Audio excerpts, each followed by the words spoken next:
Okay, welcome everybody to AthCon 2011. My name is Kyriakos Economou, and I'm practically a reverse engineering enthusiast. The main goal of my presentation is to demonstrate a new concept regarding dealing with anti-reversing techniques, particularly regarding software protections. For example, it is a common practice among the various software development companies to use packers in order to add an extra layer of protection against anti-piracy.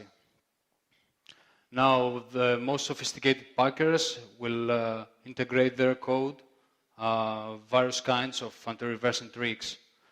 Most of them can either be completely custom or use directly some Windows APIs. In order to give you an example, in case you would like, for example, to enumerate the processes in order to detect a malicious process, like a malicious tool running, like a well-known debugger or reversing tool, you could use like process 32 first and process 32 next APIs in order to enumerate the processes and detect if that tool is currently running along with your process. Now, the good thing is about when packers use this kind of tricks is that it really gives you an advantage, because this code, it's already in memory. It's operating systems code. So since this code is there and waits to be triggered at a certain point, why not use it let's say, in our favor? Because what really happens is, as the execution of the packer goes on and the various layers get decrypted in memory, you get closer to the original entry point of the packed application. So the thing is that along with this execution, also the various anti-reversing techniques are going to be triggered. So while we're going on, at a certain point, some anti-reversing tricks are going to be more close to the end of the execution of the packer. So this means that either we have the original code of the program already unpacked in memory. In other cases, when the packer itself implements its own license system, probably this layer is decrypted and is going to be used directly after the triggering of these anti-reversing tricks. So you're too close, and you can, from those techniques, to attack either the packer itself, its license system, or the original code of the program, if the protection is there. Now, this concept has, as you're going to see, has many advantages. Now, first of all, since most of the packers implements also various checksum checks, now by using code that it's not inside the packer doesn't know what you're doing. This is the first one, and this is one of the most important. And the second one is that you can, for example, you don't have to completely manually unpack the application, which means that you can avoid a lot of extra work, like reconstructing the original import address table, the original OEP, fixing code splices, and other various techniques that the packers use in order to make the reverser's life quite more difficult. Of course, you could use any Windows API used by the program if it's, of course, triggered, let's say, in the correct timing during the execution. But this is another thing. Today we're going to talk about a specific anti-reversing trick used by Armadillo, which tries to crash all debugger. This is a specific anti-reversing trick. It's a debugger-specific anti-reversing trick. It won't work with IDA, like it won't have any effect. This anti-reversing technique was discovered by the guys behind Armadillo years ago, and is still used. So this technique is going to be used in any case by Armadillo. So we can use this in order to find, let's say, a more interesting place inside the code. Now, our case is also what makes our case more interesting is that the whole application has been, let's say, wrapped around with Xenocode. We're going to see in a while what is all this. So what's Armadillo? Probably many people already know. Most of the people that deal with commercial software development. It's actually an executable packer. It's true that offers very good protection against reverse engineering, and it's also popular among commercial software developers. Here are some tricks that the Armadillo packer implements. You can either have portable executable header elimination. It actually won't eliminate the whole header, just a small part of it. Code splicing, it's a very interesting technique.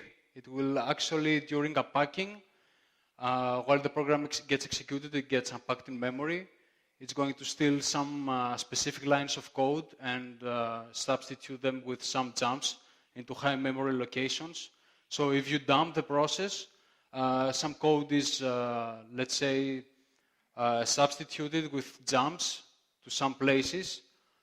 So you won't have a working image.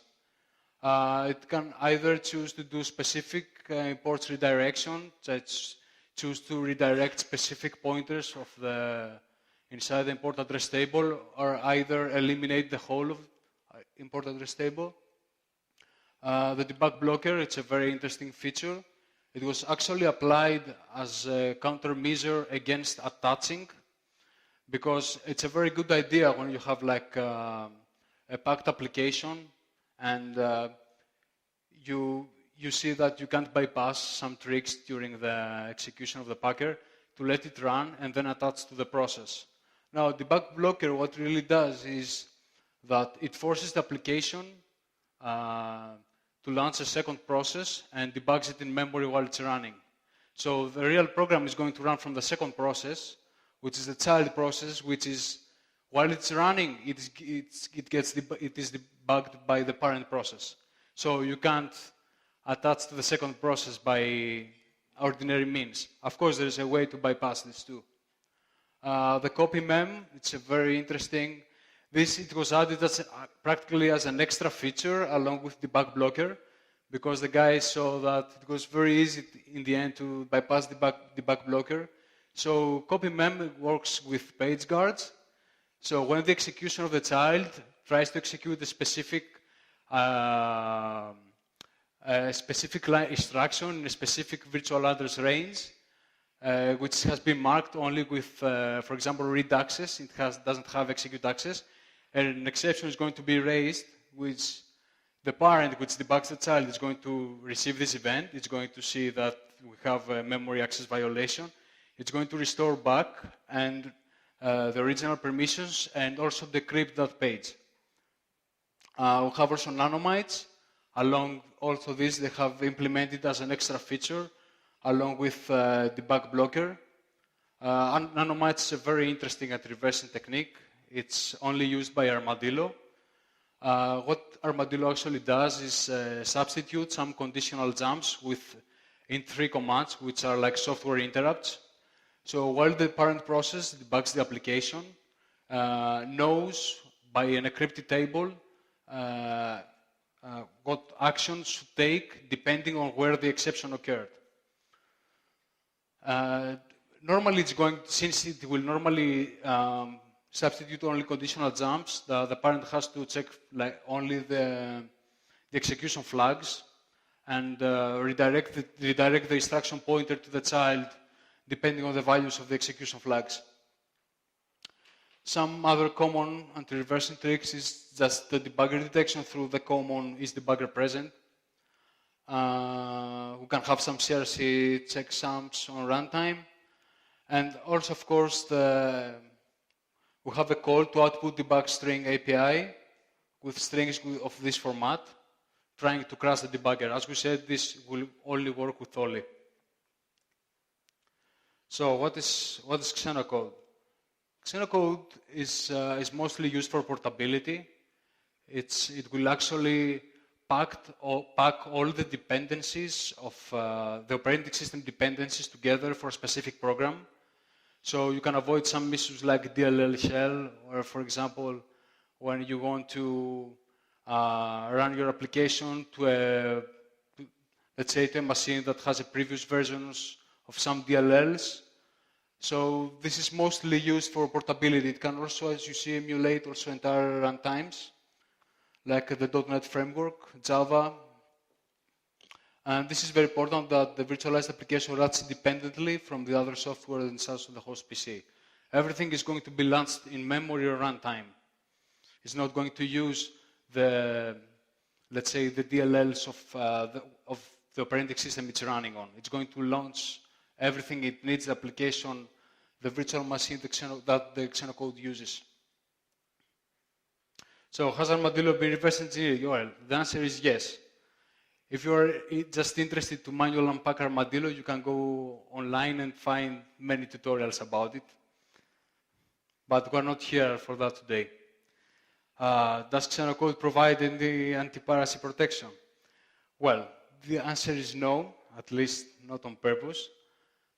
Of course, Xenocode, it implements a very basic debugger detection mechanism that doesn't even worth to mention here. And of course, but the fact that everything is going to run under the Xenocode virtual machine makes the whole process more interesting. Because not only every module that is going to be loaded in memory has every time a different image base. It is also the fact that natively Armadillo is going to allocate some extra memory and write there a virtual DLL called the ArmAccess DLL from the previous versions. We're going to see this later on. So then why bother? This is the first time that Armadillo Parker gets involved into application virtualization. There is a lot to learn regarding choosing appropriate software protection, because we will see a case where we're going to use an anti-reversing technique against the protection itself.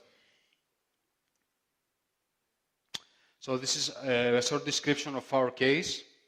This is a real commercial software. It's not something I made just to play around. It's quite expensive, so the virtualized application was originally written for the .NET framework, and the Armadillo protection has been applied to one of its DLLs, libraries, before the Xenocode virtualization gets applied to it.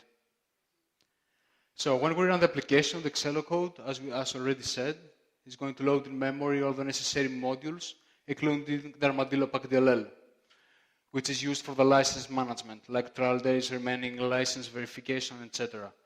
Of course, the checks, as I said, are going to be launched by the virtual DLL, but we're going to see this later on. Now, here is some extra information about the tricky part of this. So, all the necessary modules are loaded on runtime, as we already said. There's no writing them temporarily, like into the disk. You don't have any hard disk access. And for this, I should thank also Mr. William Rothwell from a Beatty's company. I used his HDF hardware firewall one day I was talking with him. So because he wanted like a proof of concept that there isn't really no I/O with the hard disk while the Xenocode loads the application, and I was right. We could attempt, for example, to dump from memory and modify the Armadillo PackDLL, but it's completely useless. Every time you run the application, the Xenocode is going to load the original in memory. As we already said, the image base of all modules, including Armadillo PackDLL, is always different in memory every time you run it. And as I said before, the Armadillo PackDLL will allocate some extra memory runtime and will write there some extra code where the license system is going to, let's say, perform its checks. And this is also known as ArmAccess DLL from the previous versions. Originally, like years ago, you could see ArmAccess DLL probably created into a specific folder of of Windows, but this is not the case anymore. So the fact that the image base changes every time, it means that also the virtual address of that specific code regarding the license check that is going to be different every time. So now what? Well, normally here you could do two things. You can either code the loader that will always locate in memory that specific code block and modify it on runtime. Well, normally for packed applications, we have different types of attacks. Let's say you would either try to completely manually unpack it, which is very funny. Let's say you can enjoy yourself with that. You can either try to code the loader and do all the job on runtime, or either you could inline the application itself. Normally, inlining will either involve only the executable or some DLL's executable uses. But that depends on each case. For example, from my personal experience, I have used like all of these techniques, and it's crazy when you see like good protectors really getting destroyed by programmers that they don't know how to use them. I've seen cases like where they have used like very good packers like AsProtect, like the new versions of AsProtect. And they have, for example, packed the executable with AsProtect, and then they have put like the trial period limitation into an unpacked DLL. So like, come on, why did you pay for the packer if you then you implement the license check like inside the DLL, an unpacked DLL? And except from that is that when this DLL is called, the application is already unpacked in memory. So we can use that function to inject code in memory on the packed application at will. We don't even have to worry about the packer itself. Okay. It seems I have trouble here.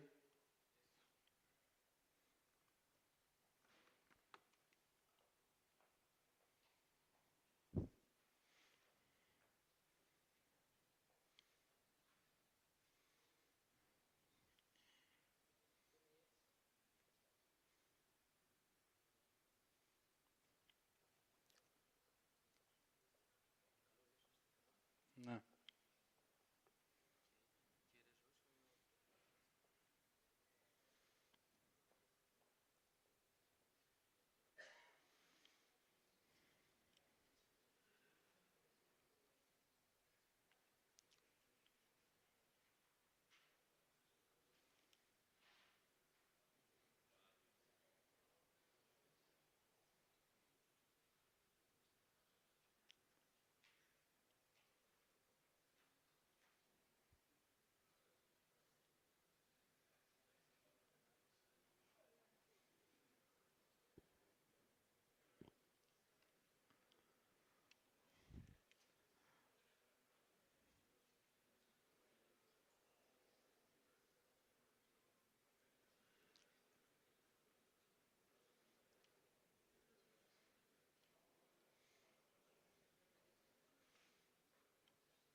Okay. Let's go on. So this one case, as we said, is going to be like through coding a loader.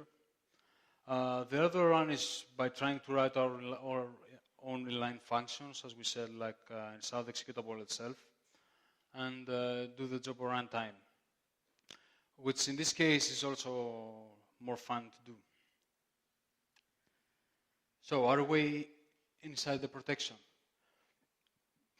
As we said before, the virtual DLL is going to be loaded somewhere. It's not really loaded as a module. our Armadillo is going to allocate some memory right there, the code of that virtual DLL, which is going to use the output debug string API in order to crash all the debugger. As we said, this is a specific anti-debugger attack. So we can use this fact inside, like our way inside into the Armadillo's virtual DLL. This is a case where the output debug string is called, trying to crash our debugger. You can see the string as a parameter to this call. And the interesting thing is that now you can clearly see the virtual address from where the call has been implemented. And guess what? This address is inside the virtual DLL.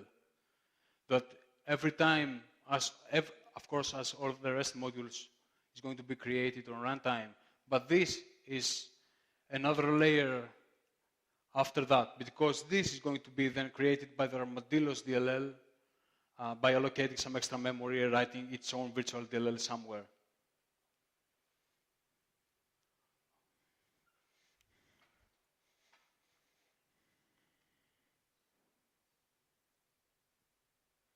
So here we're back into the Armax's DLL address space.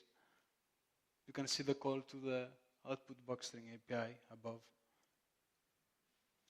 So now that we're here, we just start to work around just to see if there's anything interesting. You can see from the string references some useful strings. Of course, there's nothing to copy and paste here. If you try to do this in another case, it will not work. So don't try to copy and paste anything. In other cases, you have to dig deeper in other things. So by trying to check the reference to alt username there, you can see that at a certain point, we have a value. Let me show you from here.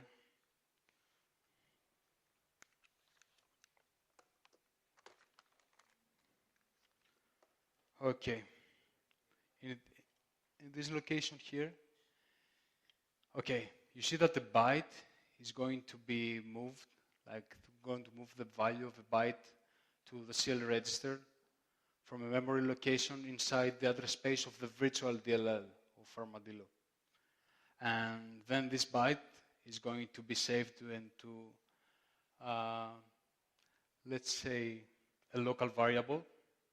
It is a local variable. And then move this byte back to EDX and then check if EDX is 0 or not. So we don't want EDX to be 0. So this jump is not going to be executed. But we're going to see some other issues. It's not that easy yet. So there is some issues around this magic byte. Yes, it is always 0 by default. It must always be no 0. By saying always, I mean at a specific time on the execution. Because the same checks are going to be performed more than once. So if you're like, you can't wait to modify it when you should, this probably is going to be reset back to 0, and there's nothing to do about it then. Because this is not going to be changed forever. Probably the check can be performed 3 or 4 times in this case. So like if you are too fast and you say, okay, now I'm going to go to change it now. Like the next check is going to get reset it back to 0. And as we said, of course, this is in the address space of the virtual DLL, so also the virtual address where this byte is located is going to be different every time. So we need to know what is the virtual address of the magic byte every time the application runs in order to be able to modify it, and of course modify it when it's the correct timing to do so. So by putting things together, now we can always know a virtual address in the other space of virtual DLL through the stack where the output debug string API is called. And we also know a virtual address of the magic byte. So here is to reflect. The virtual DLL structure is always the same. Of course. So the difference in bytes between these two locations is going always to be constant. It doesn't matter if you count from 100 to 110 or from 200 to 110. The difference is always 10. And this is what we're going to use. So what we just need is the relative virtual address of the magic byte to a virtual address where a call to output debug string API has occurred from the virtual DLL. Here's an example about calculating the magic byte's relative virtual address. It's the magic byte virtual address minus the address where we're going to come back after the call to output debug string is performed. And of course, this distance every time is different because the output debug string is going to be called trying to crash our debugger from more than one locations. That's why I'm telling you that you have to know when you're going to use the technique. You have first, of course, to analyze the packer. See, for example, in your case, how many times this text is performed. When am I, let's say, it is safe to change the value of the magic byte? You can't do it whenever you want.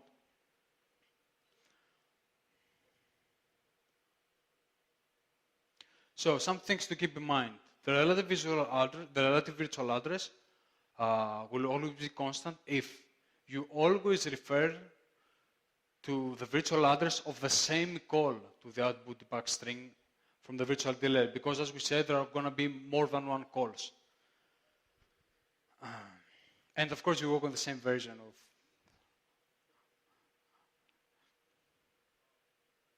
And as I said before, there's some other issue to take consideration. The license check routine may be executed more than once inside the virtual DLL, which means that the state of magic byte may be changed back again to 0. You need to know how many times the output debug string is called and when it's safe to modify the magic byte. Which means that in this software protection mechanism, you may need to calculate the relative virtual address of the magic byte by counting how many times the output debug string has been called and taking into consideration the safe virtual address, where a call to output debug string from the virtual DLL is made. So we can go one step further. We keep reflecting on the fact that we cannot write an inline function that directly modifies that magic byte in the Armadillo license system, because as we said, the virtual DLL is going to be written somewhere in memory later on during the execution.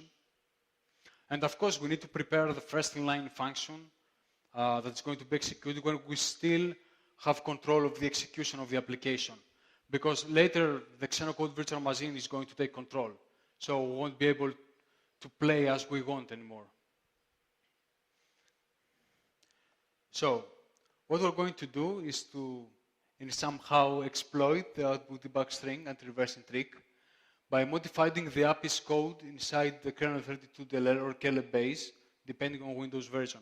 Kernel base was introduced like with Windows 7, and some basic functions have been moved there.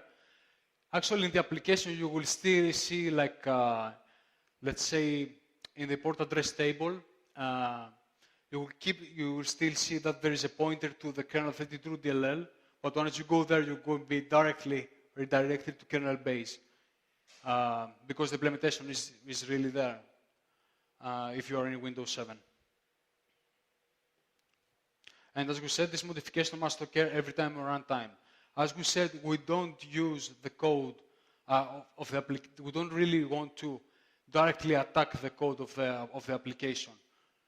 Since we know that an reverse technique is going to get triggered, and this code, it's already there. We already know that we have a space to route our own code dynamically every time. We don't even care about the ASLR and other stuff. I'm going to show you how. So this is chained inlining. This is like, we start seeing this is the starting of the first inline function. I have added some extra strings inside the code cave. Notice that I'm using Unicode for the system DLL names. That is because the application is using the Unicode version of Low library. So this is a cool thing. I'm also using the import address table of the application itself to know where this, let's say, where is the, to call the load library for my needs. I don't have to know, because the application uses it. So I'm going to use the references from the pointers inside its own port address table. So here are the strings of the APIs I'm interested in, and the two DLLs. So this is the first line function.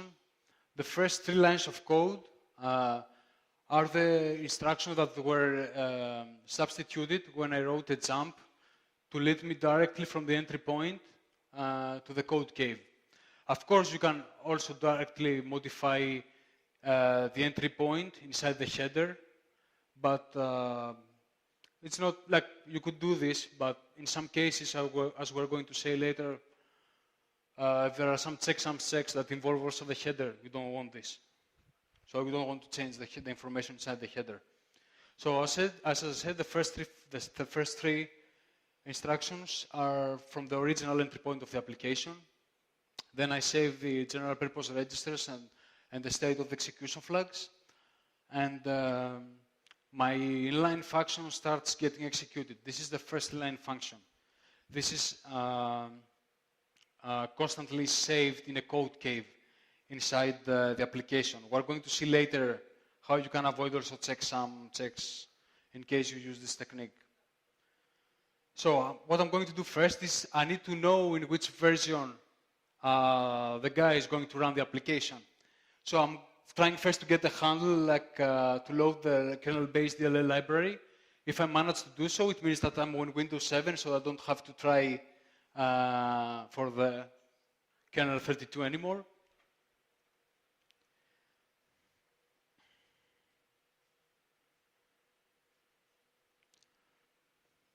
Then what I'm going to do is to, once I know, now in EAX, there's the address, the image base, the address of the image base of the specific module that we had just retrieved.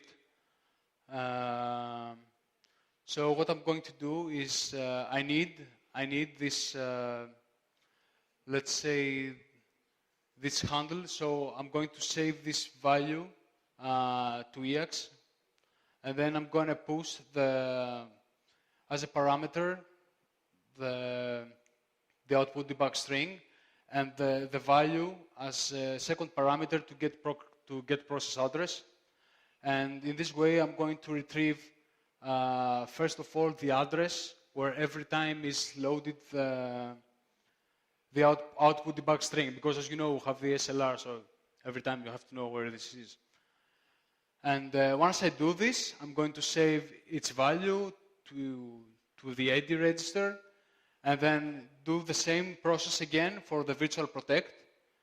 We're going to use the same handle as before. That's why we save the value of the handle to ESI. And then save its address to ESI. So now we have in AD is now pointing to the output debug string, and ESI points to virtual protect. Now, one of the parameters of virtual protect is actually a pointer to a D word, where when the function returns, like when the function implements itself, like it's going to write there the old constant of the protection. So in case you want to change it again back later, you know what that constant is. Of course, in order to do this, I have to push to this as a parameter a memory location where I have write access. Otherwise, the call to the API is going to fail. So what I'm doing here is also using the data section of the application itself, because it has already write access. So I don't need to, let's say, to use any extra code and use there, like, and try to get their write access and all that stuff. I can directly use the data section. That's why I'm pushing this address. It's the starting address of the data section. And then I'm pushing the rest of the parameters, like the new address constant, the 40 hex, which means read, write, execute. The size that I want to take the permission, 24 in hex. I'm going also to to push the address to output debug string. Remember, it's in eddy, and then call the function to get the necessary access rights there. Now, as we said before, we need to know when we're going to modify this magic byte. So we need somehow to know how many times this anti-reversing trick has been triggered. You need a way to know that, right? So what I'm going to do is, the first thing I'm doing is to pass the, let's say, the address of the entry point to ESI at 24, which is the end. It's the last in range. I'm going to reach the last byte from where I took the permissions. And I'm putting there a 0 byte, which I'm going to use as a counter. So I'm using also my own counter inside the second line function that's going to be written. So once I do this, I also write it in memory. As you remember, points to the output debug string, but output debug string plus 24, because I added 24 to ESI. Now eddy, of course, keeps putting the output debug string, but since I didn't need anymore the entry point of virtual protect, I used ESI to make the first calculation for writing my counter. So the rest of the commands is about writing the second line function that occurs on runtime when the execution comes here.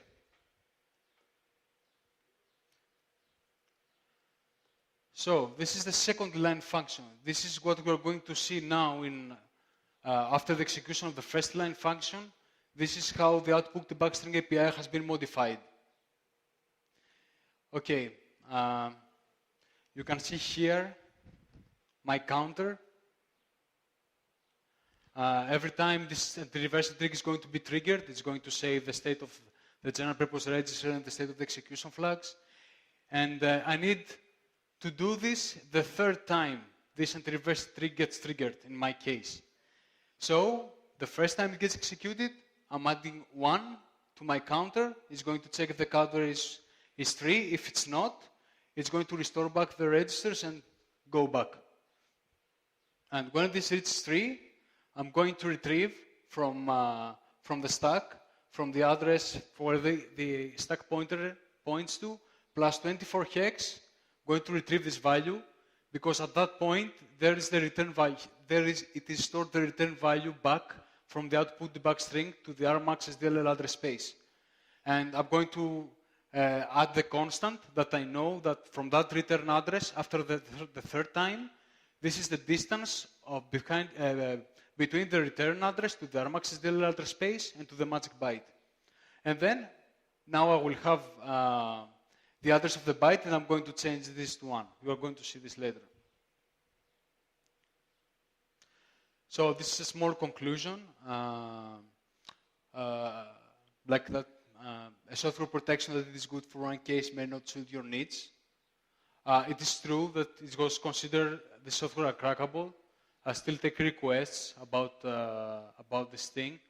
I have used the code for the loader I was discussing before.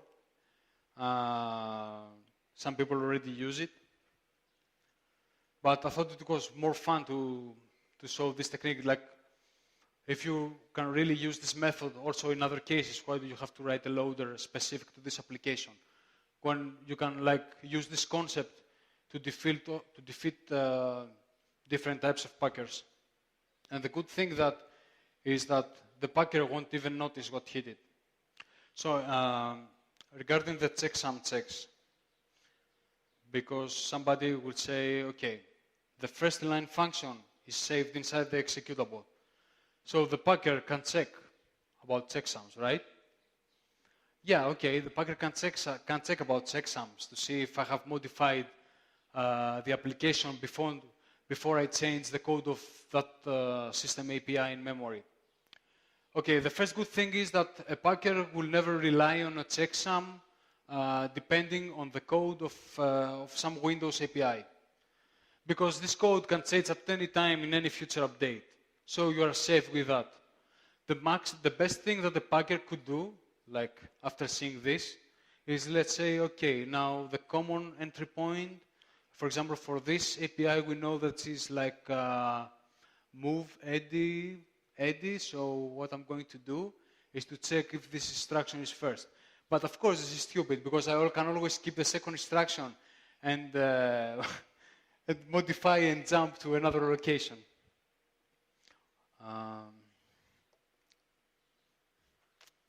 Regarding the checksums, yeah, because a packer, okay, won't rely on the checksum depending on a Windows API, but it can and it should rely on the checksum of its own, of the file it has protected, of course.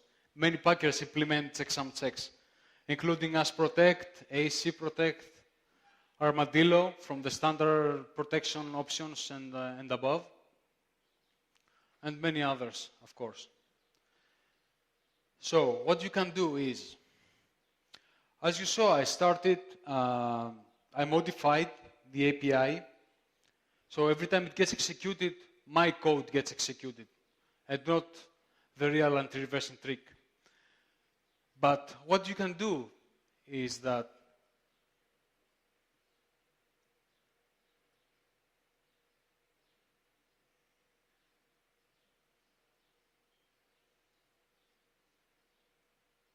okay, you can see down there, after the first line function gets executed and modifies the specific API codes in memory, I have a jump back to continue the execution of the process. What I can do there is put a jump. I already know all the addresses, so I can jump in this to, for example, in the output debug string. I can jump in any location I want inside the address space, like the address range of that specific API. So I can jump there from here instead of directly continuing the execution. Jump there. That's previous specific code is going to write a few more instructions that are going to be separated from my code that's going to attack the protection later. It's going to be where I wrote my counter. I can write this behind, like below, use the rest of the space.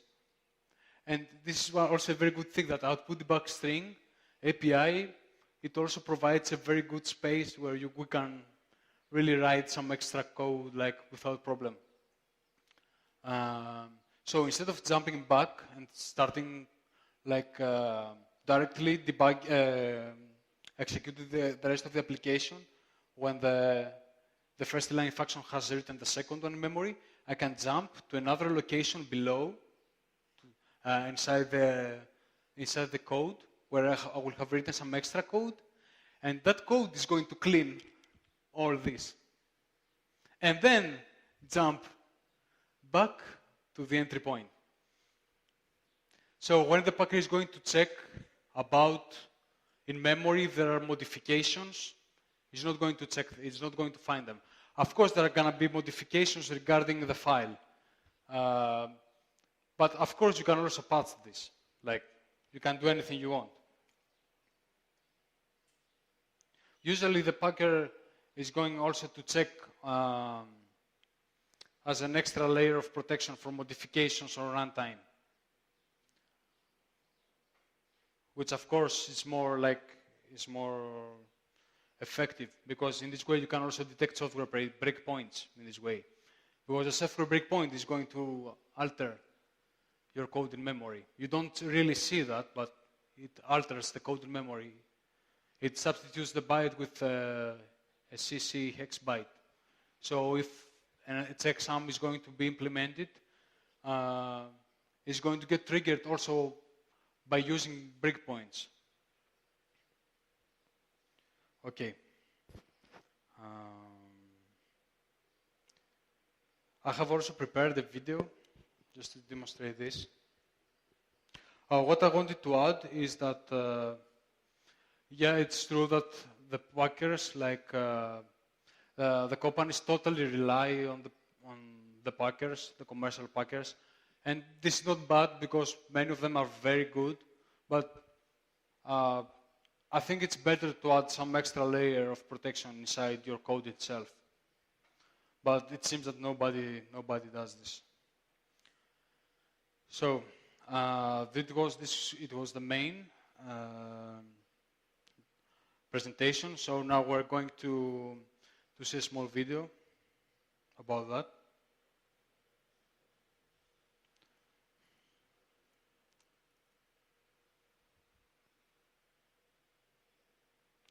Okay. I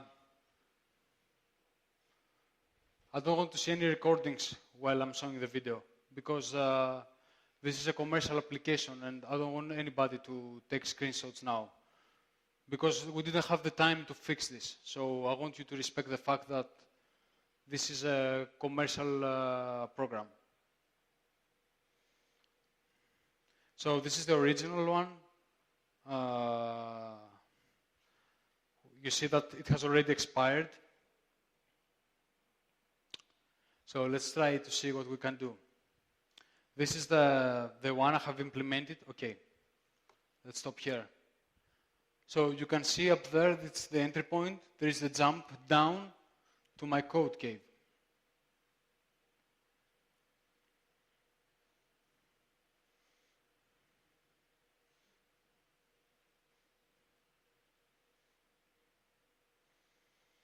Okay. So this is how the output debug string looks like before modifying it.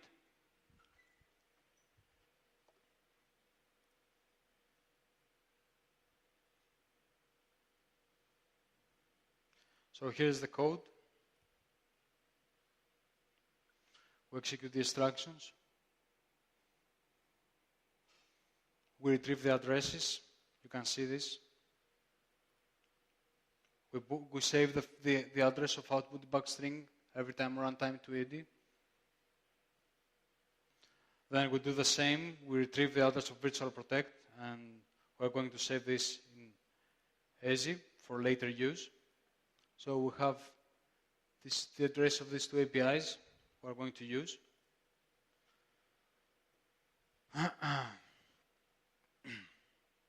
So here I'm using, as I said, a byte inside the data section, which I already have write access. So I can safely call the virtual protect to get the necessary access rights to the virtual, to the output debug string API. So let's now go there and see how it was changed. So this is how the code looks like of the output debug string API in memory. And the packer, of course, has no way to know what we have already done. The packer is going to try to crash our debugger, and it won't even know what hit it. So I'll put a hard breakpoint on execution. So let's try now to run. We're going to see some error messages appearing. That's because, as I said, the virtual machine of Xenocode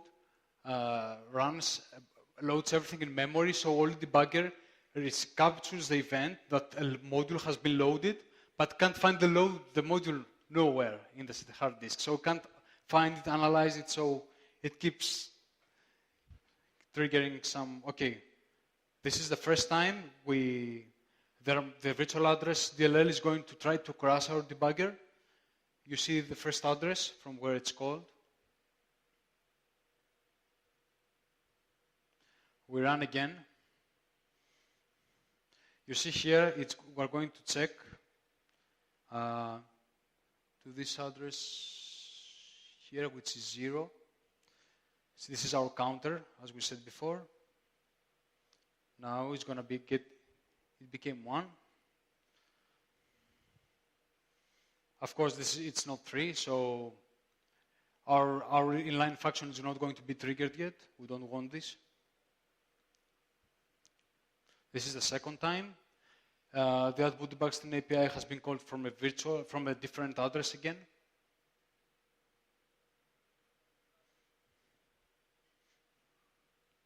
Okay. So now, okay, this is the third time we get here. Now it's the third time, so it's okay, it's correct. Let's move to EX, the return address located to where the stack pointer, now I'm going to show you this down. There's the stack pointer shows, and this is the return address, 24 down.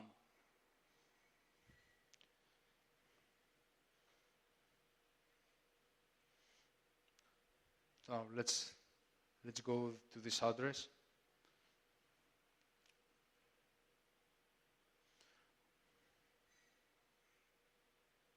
We are inside as I said, inside the Armadillo's virtual DLL address space. You can see again some interesting strings and stuff. You can see the name Armax's DLL. Okay, and in 2 minutes I'm done. So now I add that constant. In my case was like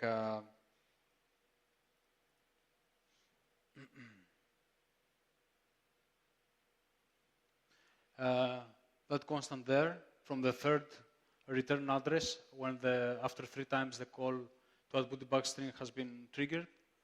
And now I know where that magic byte finally it is located in memory.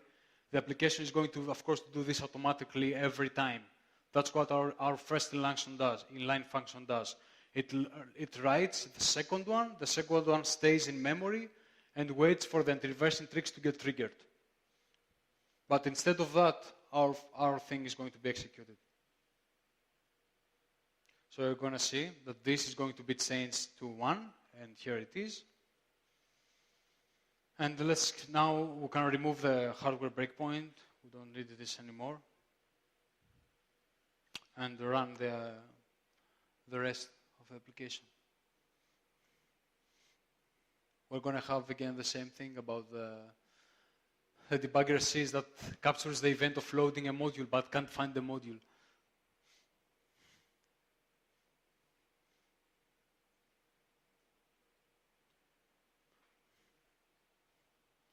So this is it. If you have any question regarding this technique or anything similar, you can either ask me now or later. Okay, no questions. Thank you very much. Enjoy the rest of the conference.